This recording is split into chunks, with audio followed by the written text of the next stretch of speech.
expectations represent sort of trip to San Francisco. If you listen to our previous episodes of the podcast or follow us on social media, you'll know that we are not attending Big Bad Con. But because we had purchased some non-refundable plane tickets to San Francisco, we decided to make the most of this, and we're visiting. Yeah. Sorry, what were we going to say? We're here now. Yeah, we're here now. And we decided to visit some of the, as you said, the Asian enclaves in San Francisco. And so we had planned on visiting two of them, Japantown and Chinatown. And so obviously Emma is here with me to kind of talk about our trip to Japantown. Yeah, Nihonmachi. It was super cool. Yeah. It was. I think I didn't know what to expect of Japantown here. Me neither, but that's because I've never been to any Japantown in North America. Yeah, that's true. I don't think I. Yeah, because Toronto doesn't really have one, and I grew up going to like family-related stuff to see multiple Japanese people in one place. Yeah, that's true.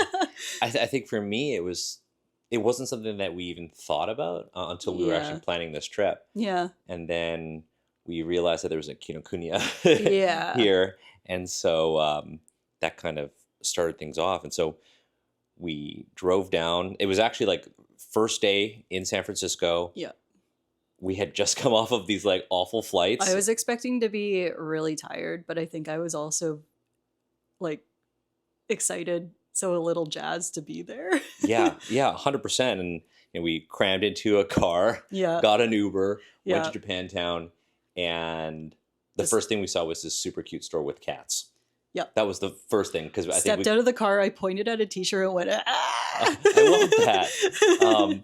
And we ended up going for lunch. It was curry. It was curry. Yeah, it was you, Drew, Eyes, and myself. And Kat was still in transit. Yeah. And so we had this like great curry lunch, and then decided that we would go through sort of this this shopping complex that's kind of a major attraction in Japantown.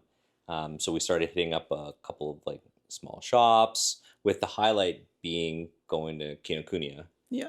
For us, because and Daiso, because those are two things that we don't have in Canada. Yeah.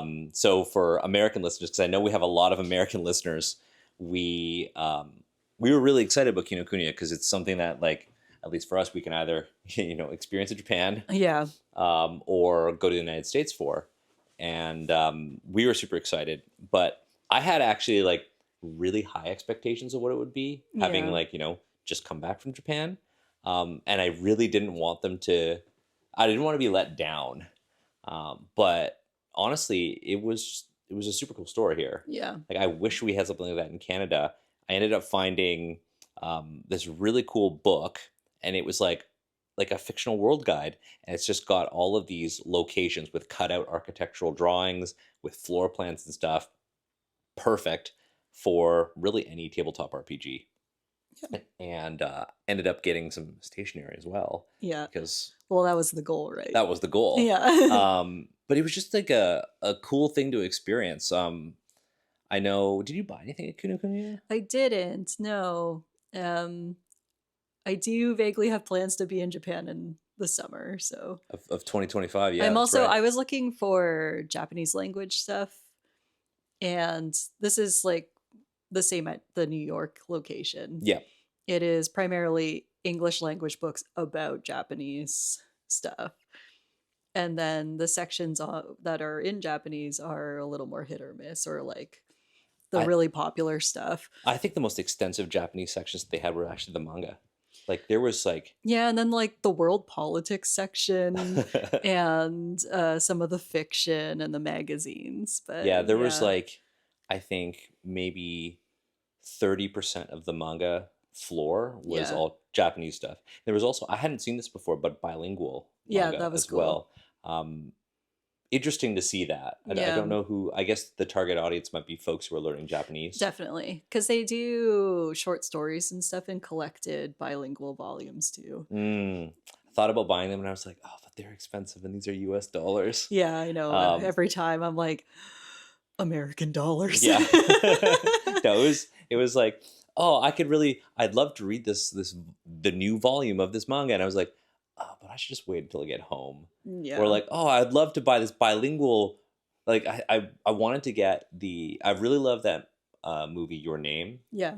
And they had the Your Name manga adaptation there in a bilingual format.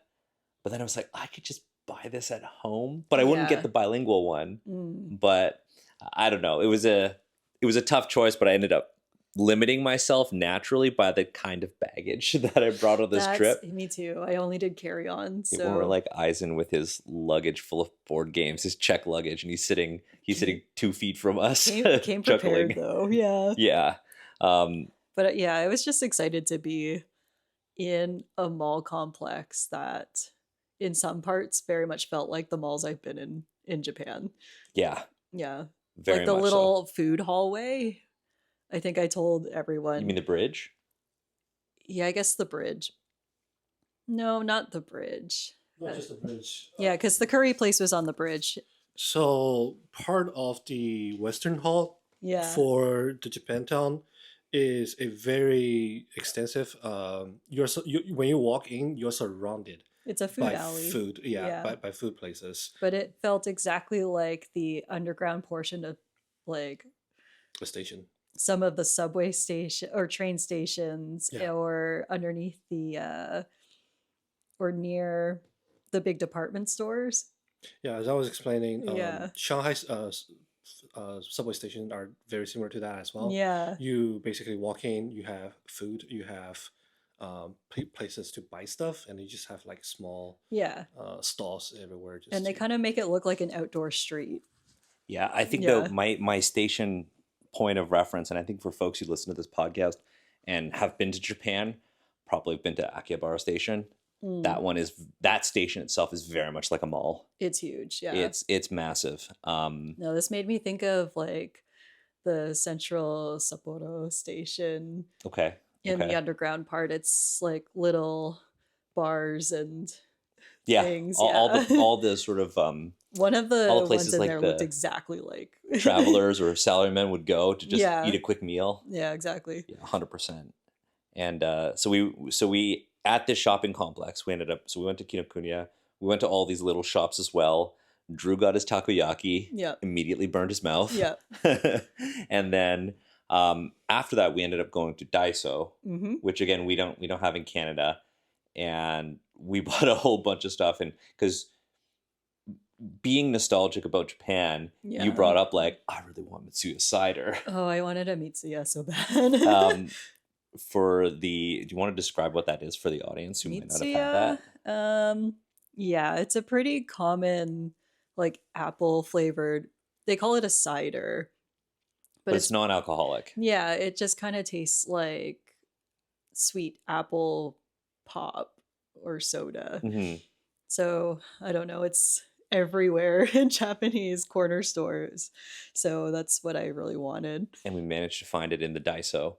Yeah. And then I got some of really bulky stuff. I got bookshelf dividers so I can double stack my manga. So that means I can have an excuse to buy even more stuff. Yeah. Which it was a responsible decision because I get to organize my bookshelves and not because I don't have to buy more bookshelves. I could just buy more books to put in my existing shelves.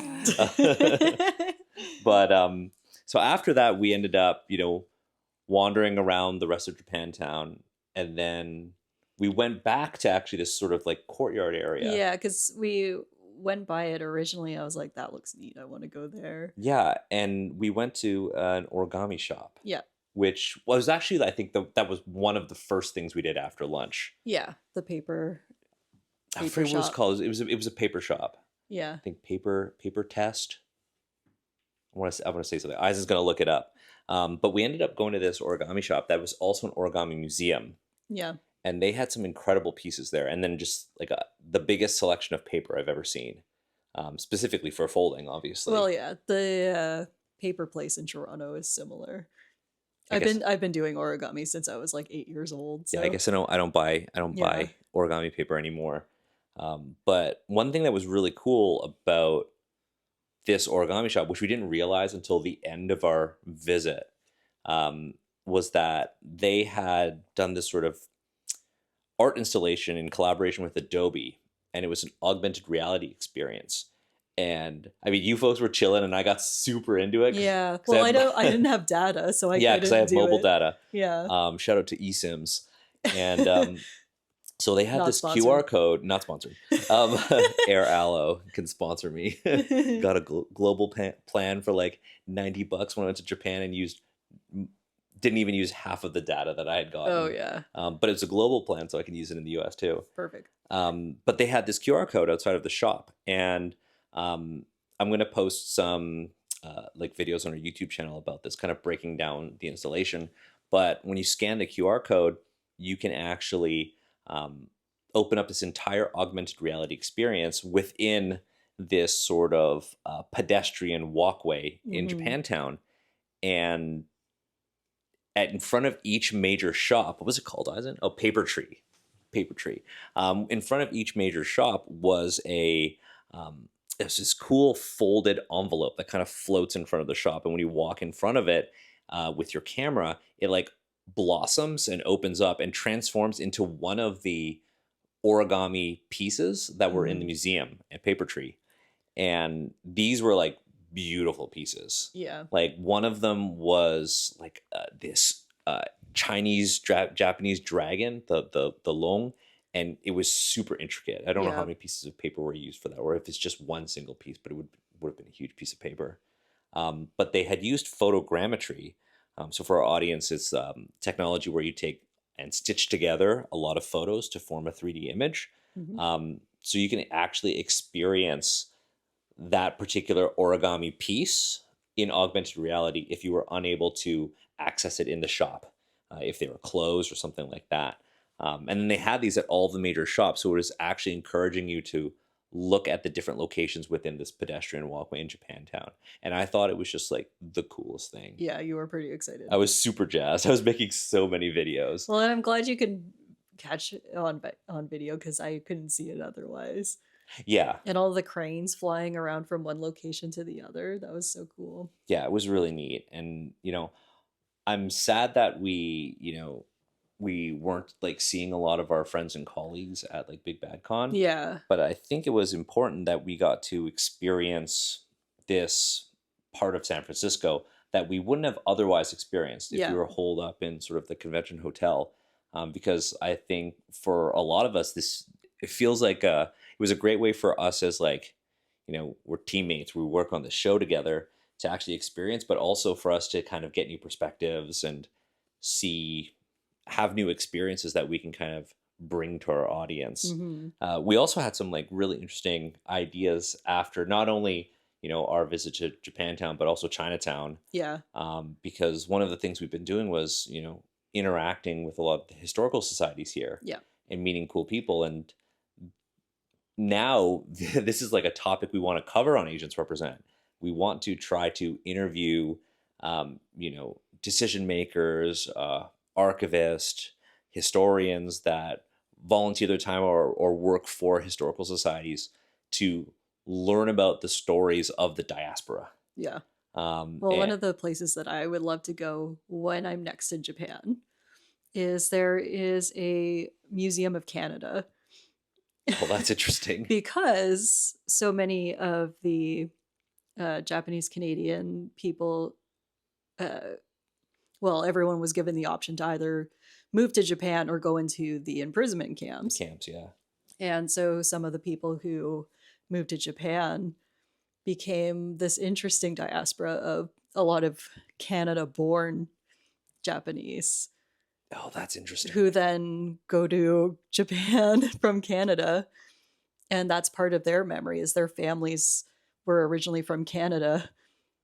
Yeah. That's cool. Look out for that episode in 2025. Yeah, seriously, I'm going to try and get there. That's super cool. And I mean, I feel like we're just kind of inspired to make different kinds of content now for this podcast.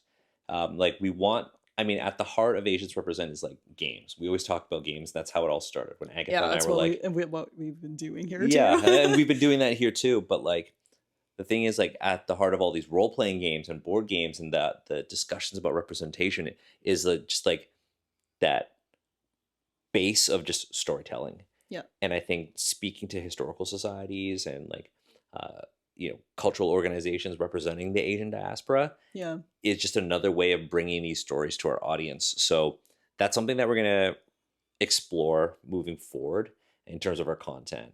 And, sort of in the next segment of this episode, when we kind of talk about our trip to Chinatown here in San Francisco, we'll talk more about that and how we are actually actively working right now to set up a new episode of the podcast, exploring this format that Drew's going to kind of handle. But yeah, before we kind of move into our next segment on our sort of Chinatown experience, do you have anything else that you wanted to kind of like share with the audience about your experience in San Francisco's Japantown, or anything you're excited about with regards to like our content in the future? Oh, I'm always excited to see what content will happen, but I don't know, it was nice because it was refreshing. It was, actually,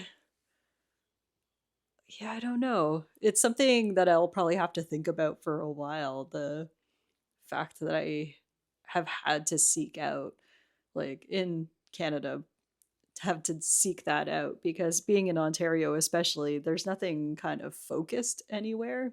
There's J-Town, which is like an old mall complex. But it's not like Japantown in it's hard to find. You don't go out there unless you know it exists and you're looking for it. So this was, man, I wish we could have a Daiso. The moral of the story is Canada needs a Daiso and a Kinokuniya. Kinokuniya would be so nice. And I don't know. It was just it made me miss Japan. Okay, so we were talking more about I'm gonna reset myself. So after we recorded our first segment on our experience in Japantown, Eisen, who was sitting 2 feet from us, had an interesting comment about Emma and I and our desire for Canada to get a Kinokuniya or a Daiso. What was it that you said? I mentioned that having a Daiso or having a Kinokuniya in Canada, wishing to have them, it's kind of the immigrants' wish to have a slice of their daily life from the origin country of their origin, in wherever they are currently at, just to remind them what it's like from the old country. It's kind of like I find it kind of similar to how my current daily life is very similar to how modern Chinese daily life daily life, where there are a lot of apps that are very curtailed to a Chinese clientele that serves my general area in the Pacific Northwest. And I just end up getting to have a lot of common topic with like friends back at home, and I can communicate with them and connect with them in this way, which I find it very, very cool and also very like heartwarming. Yeah, it's part of that. Okay, well, I just went academic side of my brain, but it's kind of the transnational experience where you exist in multiple places at one time, and you're constantly trying to keep them together, so be equally there as you are here. And we're saying that some of these things, you might think of them as just big brands or chain stores, but they really are daily fixtures, and it's what you think of if you need something or just want to waste some time, like go browse books. You think of those places. It's also reminded me of when I was living with my parents there in a city that has a lot less of a Chinese population, which means they have a lot less of the most immediate one is they have a lot less of a selection of types of Chinese food they have to them, because there's just not that many clienteles. Yeah, one other thing that I noticed when we were in like Kinokuniya, or even later on when we were in Chinatown, is access to newspapers, news, in those languages. Like you are not only like having that sort of, it's not like quite like a nostalgia, but that the comfort in feeling more at home, but you're also getting perspectives from your own community. So like I remember you grabbed a local newspaper, right, Emma? Yeah, there was a Japanese American newspaper that had several issues, and I felt like my father. I stopped and went, "Ooh, free newspaper," and I took as many different issues as I could get. Yeah, but then I was flipping through it, and it's like, oh, this is all stuff I want to read. Let me hold the mic for you. I'll hold the mic for you. Well, a lot of it has to do with... There was an archaeology piece in one of them, wasn't there? There was about archaeological work at one of the prison campsites from World War II. So a lot of this is stuff that I'm interested in because of Japanese Canadian imprisonment, but this is Japanese American. And there was a whole 2-page spread on being mixed Japanese, which is just stuff you don't really tend to see otherwise. Yeah, I mean, I also love, like, so we have, it's the Nichibei News, but I love the subtitle of like connect, inform, and empower. Because that's something that, again, like we were talking about we just don't feel as much, at least in Toronto. Yeah. Even like Toronto has, I'd say in terms of like sort of ethnic enclaves, Chinatown is probably the biggest one. Although I mean there are two major Chinatowns in Toronto, but even then we don't have really anything like this. And like to your point, Eisen, we don't have the sort of stores that can kind of remind the younger generation too of sort of like their roots. Like I remember when I think the closest we had, and we talked about this too, this was not quite a fair comparison due to the type of store, but when we first got Miniso in Toronto, oh yeah, I remember that when that happened, I told Sarah, who's never been to Asia, well, she's been in Japan now, but at the time she'd never heard of Miniso, and I was like, oh my god, this is like something that I used to see like all the time when I was living in China. Yeah, it's a Chinese Japanese. Yeah, and it's like the same thing with like the sort of global spread of like Uniqlo. Yeah. And like Muji. Yeah. Like most of like my clothes right now, my pants are Uniqlo. Yeah. Most of the stuff that I wear. You're a walking Uniqlo ad. Sponsor us, please. That would be nice. But the thing with like Uniqlo is not that it like reminds me of Asia, because Uniqlo is pretty like ubiquitous now. But I think the thing that I love about it is that it is clothes that are kind of designed for like my body. Yeah. Right. And I know that like I love sort of like Asian fashion, and I can go to Uniqlo and it's affordable, and I don't feel like I have to go to some sort of niche store to try to dress like an Asian person. Yeah. I can just go to the mall and buy clothes normally. And I think that when you were talking about that, Eisen, with like Kinokuniya and Daiso and that sort of like feeling of belonging or feeling like you're at home. Yeah. And like Emma, like you said, how, you know, like you are of different worlds. Yeah. These sort of retail chains are really important in serving that function to folks. Yeah. And so when you know, we get really excited about Kinokuniya, it's like, oh my God, we get to go see this. Or like whenever, you know, go home, it's like, oh man, Uniqlo's having a sale. Like there is something subconscious behind it. Yeah. There is something that's very important to us behind that. Yeah. And I guess up until this point, I couldn't articulate that until Eisen, you said that, hey, it feels like home. Yeah. There's this pride that you can kind of sense in these sort of like enclaves. Yeah.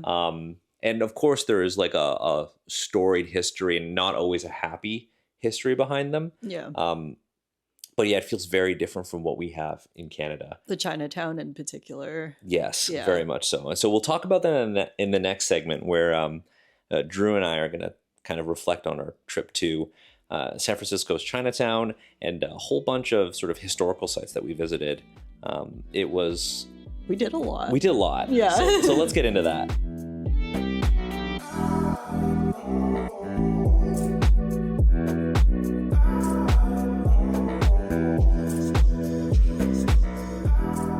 All right, so time for part 2 of San Francisco. Kind of a recap of our second day in San Francisco with the Asians Represent crew. I'm here with Drew, Yo, who's with us in Japantown. It's not like you weren't there at all. No, I was there. My hips are telling me I was there. But we decided to kind of separate the two segments of this episode.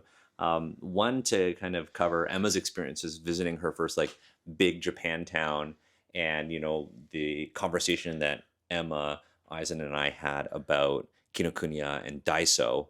And then we wanted to kind of have a second segment about the second day of our trip where we went to Chinatown.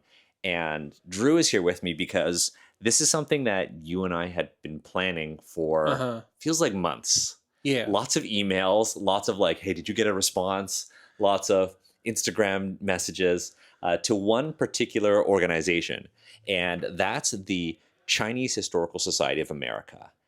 Really cool people. Really cool people when we finally got in touch with them. Yes. The last time we came to San Francisco, and that was Big Bad Con 2023, we drove out to Chinatown on the one day that we were able to actually do something. You got violently car sick. Listen, it's like a 40-minute drive, and it's just nothing but start and stop highway traffic.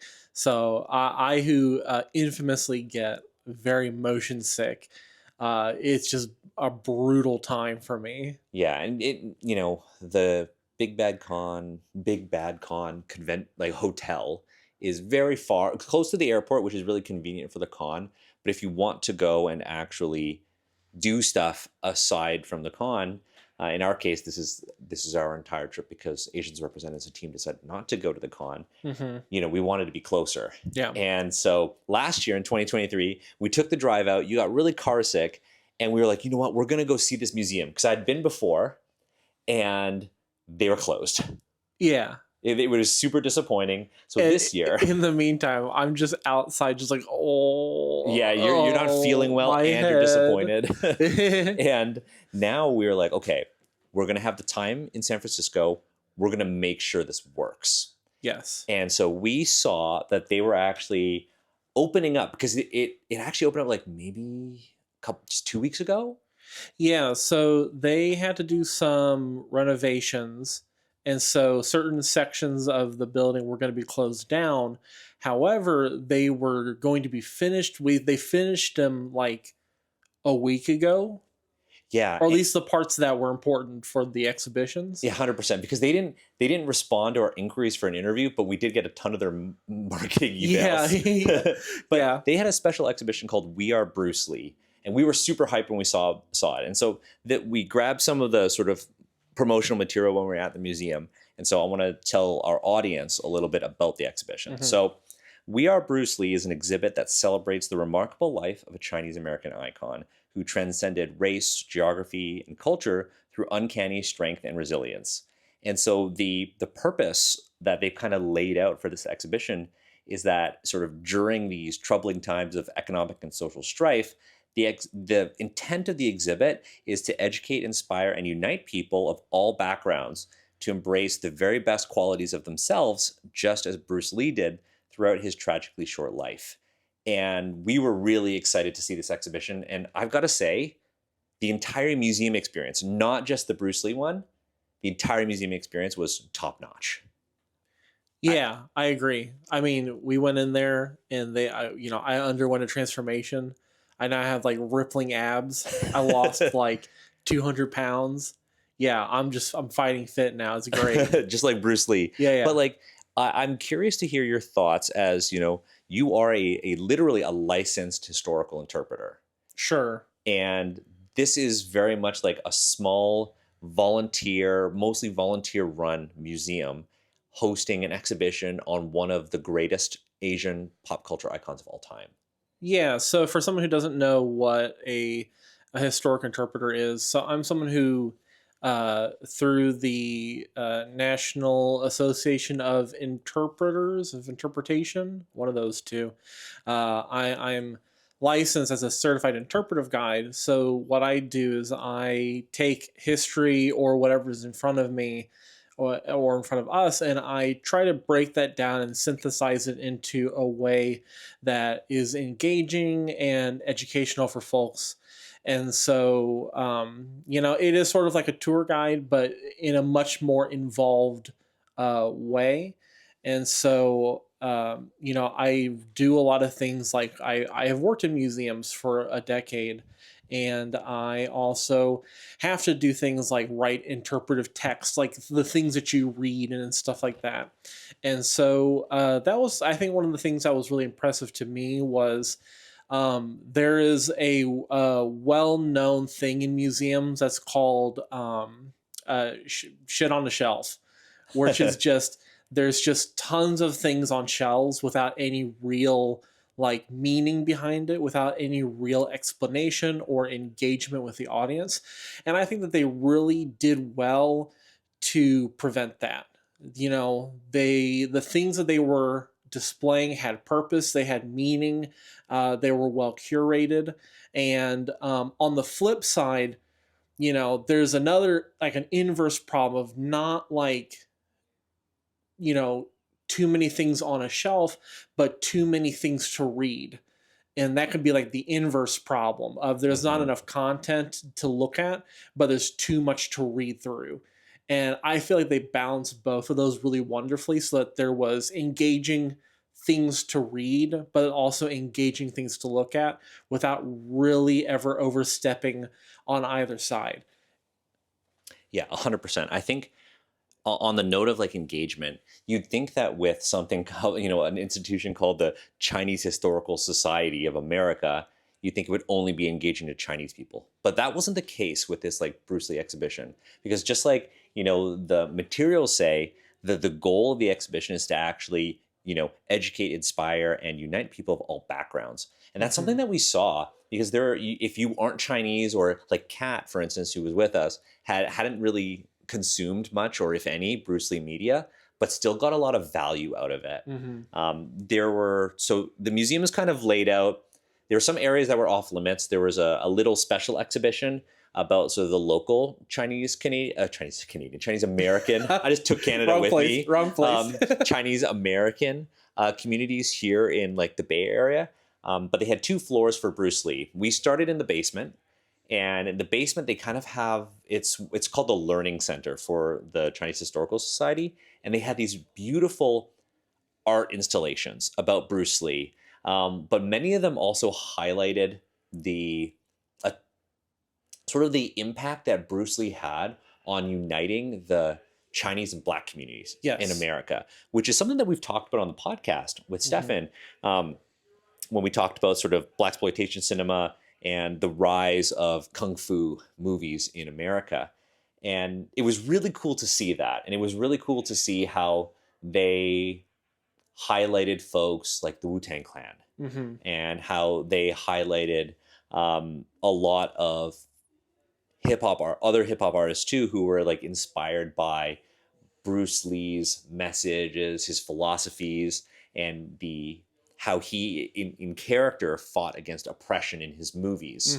And so, you know, we got to go down, we started with that exhibition, and we got to see like a high school class who was visiting the museum. They got to they were like writing down like what aspect of Bruce Lee's philosophies resonate with you, and like what message do you have for the world about, you know, inclusion and being Asian.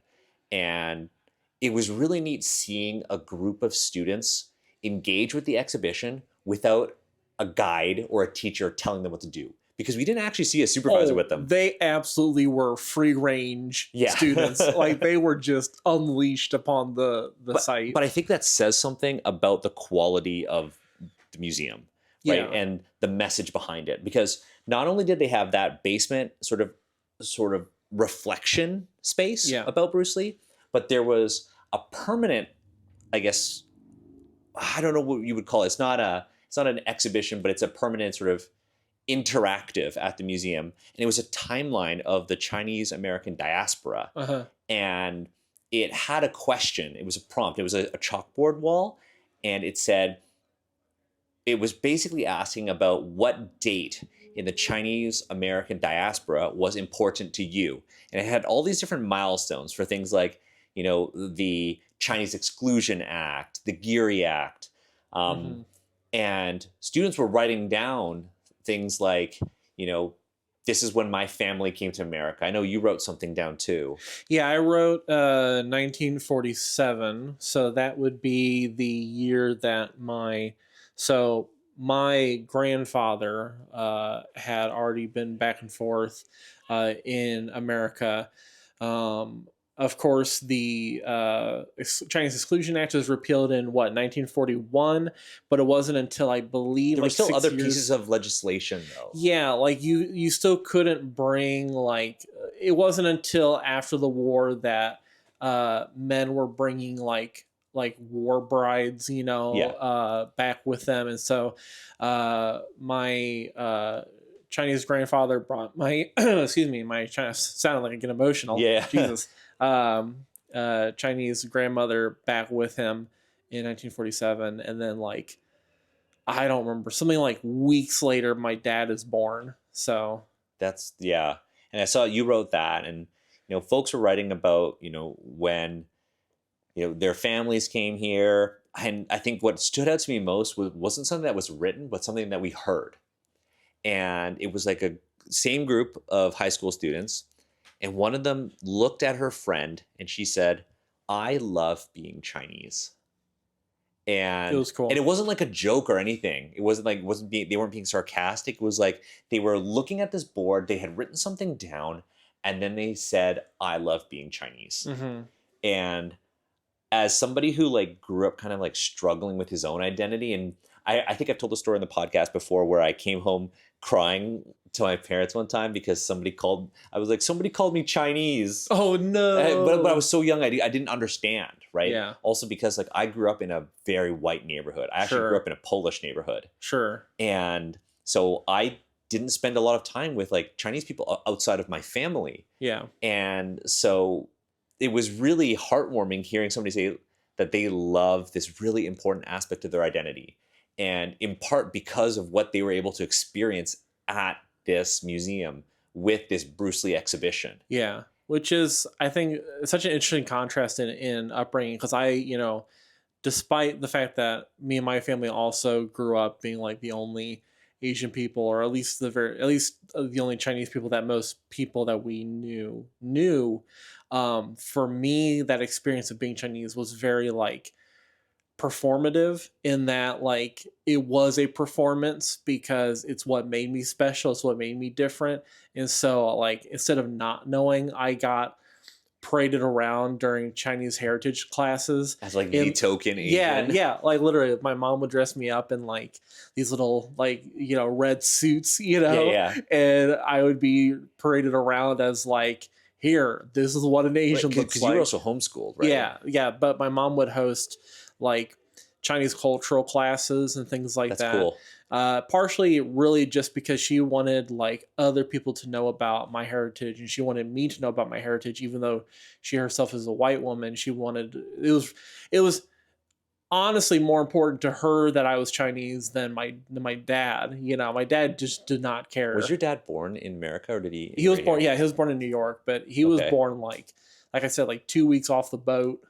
Yeah, because for my family, my mom was born in Canada and my dad was born in China and came here. Yeah. And for my dad, it was very much a thing of you need to blend in, you need to be accepted. Yeah. Right. So when I hear that, and it's encouraged to learn about your heritage and do all of that stuff, it's kind of a little bit different from me, because it was oh, I don't want to stand out. I don't want to be different, especially when I was younger. And then when I got to high school, I realized that I had missed out on so much. Sure. And all of my friends in high school spoke Chinese way better. I know about a lot of the rituals and stuff, but I don't have a lot of that context. Mm-hmm. So, again, hearing that one student say, "I love being Chinese," was really, really powerful for me, but also I got really emotional. And this is before we even went into the main, We Are Bruce Lee exhibition. Yeah. And then so we go into the exhibition, and it's beautifully laid out. Yes. It's really carefully curated. There are a lot of original documents of Bruce that Bruce produced. There are a lot of his original books, because his daughter Shannon Lee was involved in the exhibition's sort of curation. Sure. And they just put a lot of context about his philosophy, but there are also a lot of prompts asking you to sort of reflect on what you saw. They had, I know you folks were talking about like the Green Hornet. They had like some replica props from the Green Hornet and a real call sheet. Yeah. They had like the mask, some Green Hornet posters. I heard you folks talking about how, Kato was like super popular, but never really like marketed it as the star. Yeah. Like, basically, Bruce Lee's character Kato has some of the most screen time out of everyone on the show, which makes sense. But he only speaks for 7% of his entire on-screen time. Yeah. Whereas, I don't remember what character they mentioned, but another character who is like a B-plot side character, with way less screen time, spoke like 30-something% of their on-screen time, just like way, way, way, way, way more. Bruce Lee was just there to do the martial arts, to do the action. Yeah. And so kind of getting that context is really interesting, because if you're not a Bruce Lee fan, like you didn't grow up watching his movies, like, have you seen any of Bruce Lee's movies? No. I never asked you that. No, like I'm kind of like Kat. I have no Bruce Lee experience other than just like pop culture. Like, he's in everything, yeah. Yeah, just like the filter of pop culture being laid over it. I don't really know. I did not know much about him. Yeah, and we'll talk more about that towards the end of this recording. But like, we go through the exhibition, and we learn about Kato, we learn about that sort of representation, and then we go and we see a section on Warrior, the new TV show that all 3 seasons are now on Netflix. And Warrior is actually based on a concept that Bruce Lee developed about a mixed character during the sort of the Wild West, which is parallel to when the Exclusion Act was actually being developed, when Chinese laborers were being brought into San Francisco, and Chinatown was being built, and how Chinatown functioned as sort of a China away from China. Its own little world within white America in the West.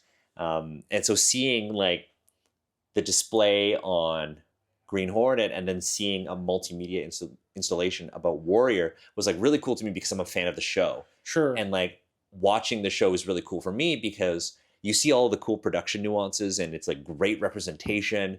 But I also get to have conversations with my partner Sarah about like the Exclusion Act and why I think this show is really, really cool, and why they make certain decisions within the production, and why those are important to an Asian person who is consuming it, and you might not even catch if you're not Asian.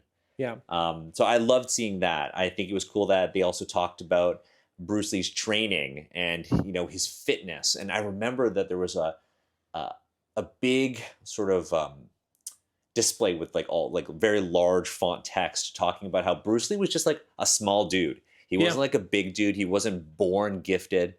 Everything they did was hard work. I mean, there's the photo of him and Kareem.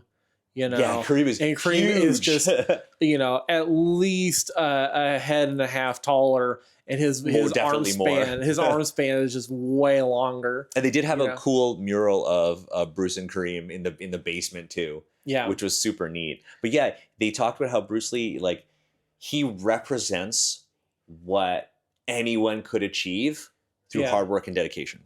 Yeah, because there was talk in the exhibition about how people, had always thought that like it must be due to genetics, his fitness, or it must be due to it's just like the 1 in a million kind of people. But his wife was very stern about the fact that like, no, he cultivated that himself. That's all just dedication and hard work, and discipline, So I think Bruce Lee, at least from an American perspective, when, we say we are Bruce Lee is really, I think, encompassing like the classic American dream, as someone who has been through so much, who had to overcome so much, and in many ways had nothing but the bootstraps to pull himself up from, and yet throughout all that did so with grace and just such a power to him. Yeah, 100%. And speaking of like power and also grace, there was the last major activity in the museum is actually this thing about fighting oppression. Yeah. And what was really neat is that they had, there's a section about like facing off against oppression. And, you know, there's an iconic scene in a Bruce Lee movie where there's like a no Chinese allowed sort of sign, and he kicks the sign and he breaks it. Yeah, it's like no dogs are Chinese. Exactly. Yeah. And one of the things you could do at this museum is you have to sign a waiver. In case you get a big old splinter. In case you get a splinter. And they give you a piece of balsam wood where you can write down something oppressive to you. And what you do is then you take it to these sort of like cinder blocks with these like pads on them, and you chop the balsam wood in half, and then you leave it there. Yeah. And just seeing some of the things that people drew or wrote was very interesting, because like somebody put like Donald Trump on one of them and just like chopped it in half. It's clean chopped too. It's clean chopped. They put a lot of work into drawing Donald Trump to just fucking annihilate the thing. But I know like a whole, like you did one, Kat did one, Eisen did one, and it was just kind of cool watching you folks do it. Now, for our listeners, one of the things, if you're curious about this exhibition, I recorded a ton of video there, and I'm going to make sure that I upload sort of like a montage of the exhibition on our YouTube channel. So check us out at youtube.com/AZNSrepresent. We'll have a ton of video up there. Another highlight for me was that big sort of, there's a mural of Bruce. Yes. And then they were projecting sort of effects and other images on top of it. Sorry if you hear some noise, listeners. We're currently in our rented house right now here in San Francisco, and we heard something above us. But this is a new microphone setup, so hopefully all is good. But yeah, they had this cool like projection, and they had Bruce at the center looking like stoic, and then on this canvas, and then they were projecting like effects on top, but also images of other folks who Bruce Lee inspired. Like I think they had like the Wu-Tang Clan. There's this Japanese martial artist. He's like a kid named Ryusei, and he actually learned all of Bruce Lee's choreography, which is dope. Like step for step, and he posted on social. His parents posted on social media and stuff, and he's like literally this mini Bruce Lee. Yeah. And it was just a really, really cool experience, and the staff at the museum were awesome. So the attendant, I think she was a staff member who worked with us. Her name was Maya. Was like super friendly. Yes. Came in, and awesome. I was like, hey, we know that, you know, you folks are largely a volunteer-run organization. We reached out via email because we wanted to interview someone to talk about the museum and, you know, the exhibition. And Maya was so apologetic. We were like, it's okay. Oh, yeah, totally okay. It's totally okay. But Maya was able to reach it. We gave Maya our email, and Maya's connected us to a whole bunch of people who we could potentially interview. So in sort of follow-up to this visit to the Chinese Historical Society, we're going to set up an interview with some staff there. And Drew, you're going to spearhead this. Yes. And we're going to do a whole episode of Asians Represent on the Chinese Historical Society of America.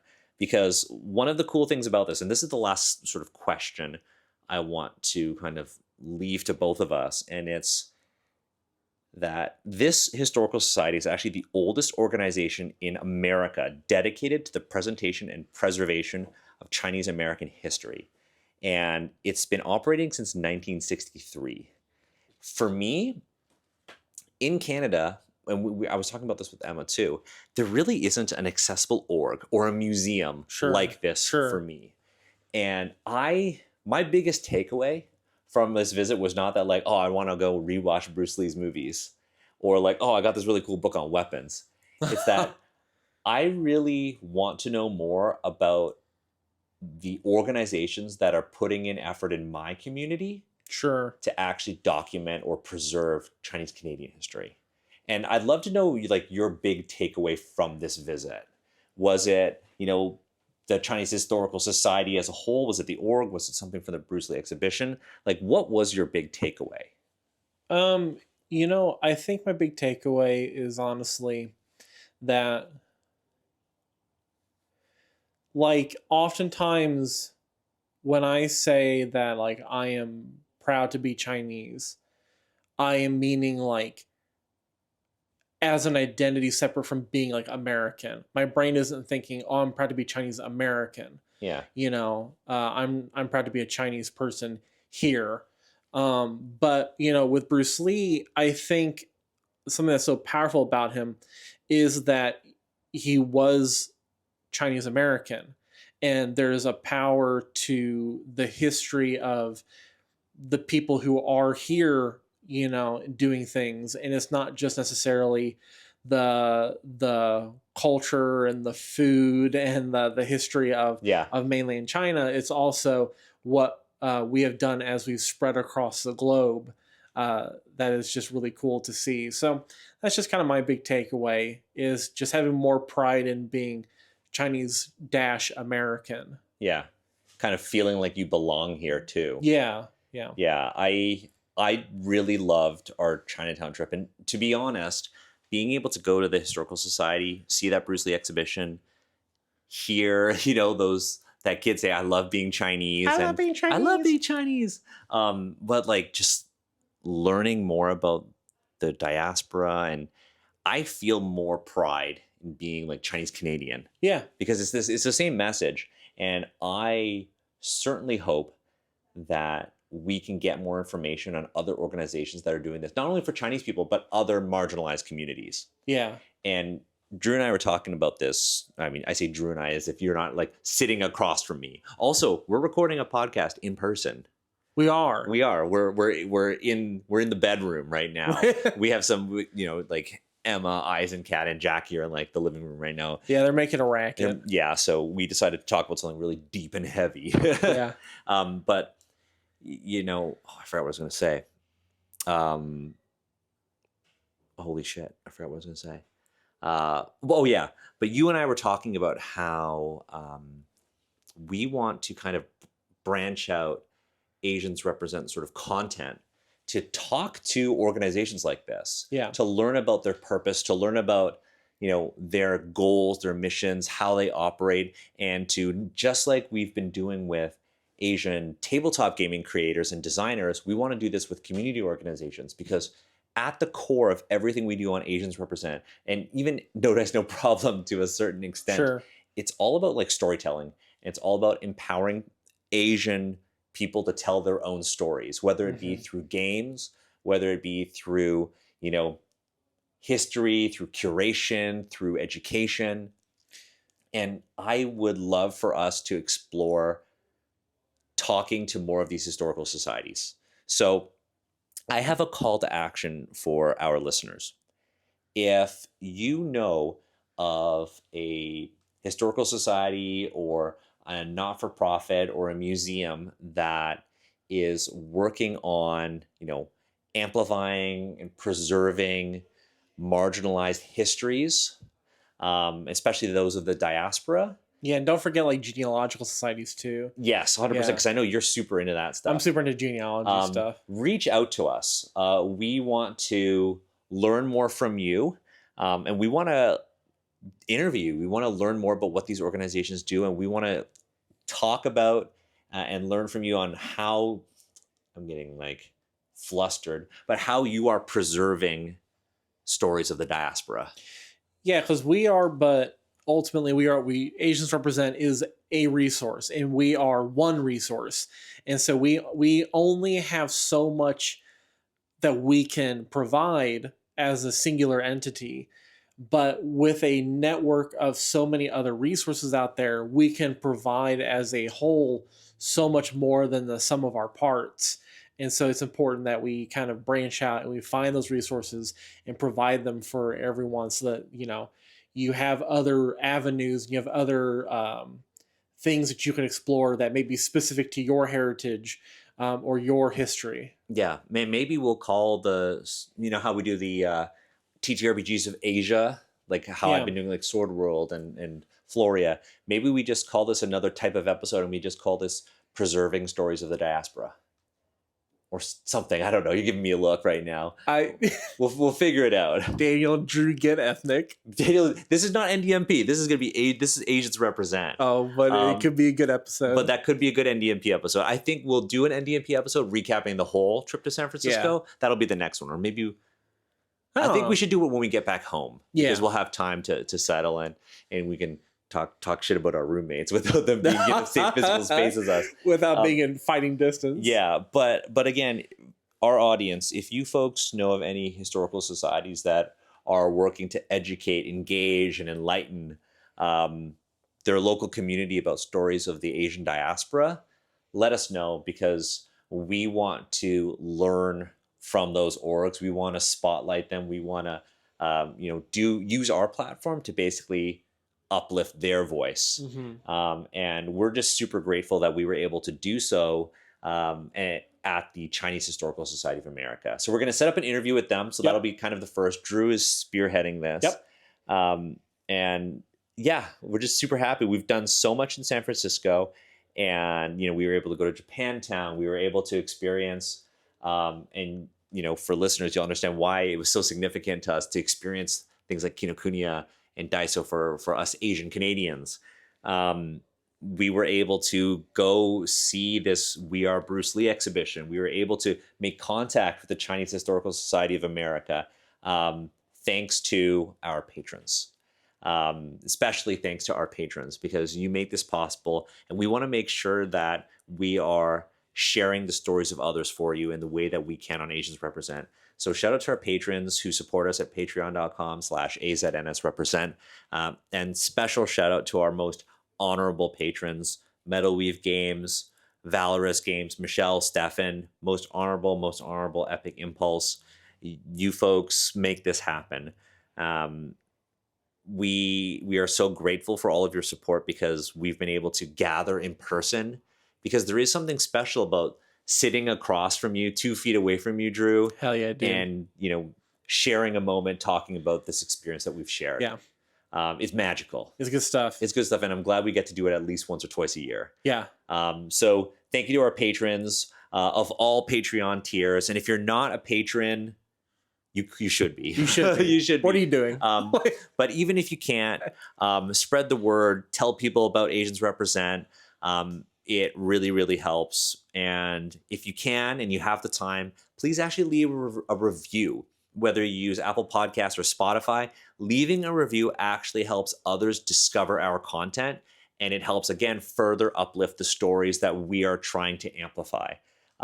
So in order to support the Asians Represent podcast, you can directly support us financially on Patreon at patreon.com/AZNSrepresent. You can leave a comment, you can leave a review, you can subscribe on YouTube for video and all of our podcasting platforms for reviews. That helps people discover us. And lastly, you can just, spread the word. Tell people about what we're doing, and tell them why Asians Represent is important to you. Because doing this show is really important for us, and we want to keep doing it. But that said, I think it's time to wrap up because we're gonna go have dinner with some friends here in San Francisco. So again, thank you to our patrons, thank you to our listeners, and thank you to the Chinese Historical Society of America. We're gonna set up an interview, and I'm really excited to see what you're gonna sort of plan, Drew, for that interview. It's gonna be a good time. It's gonna be good. That's it. We'll see you all next time on Asians Represent.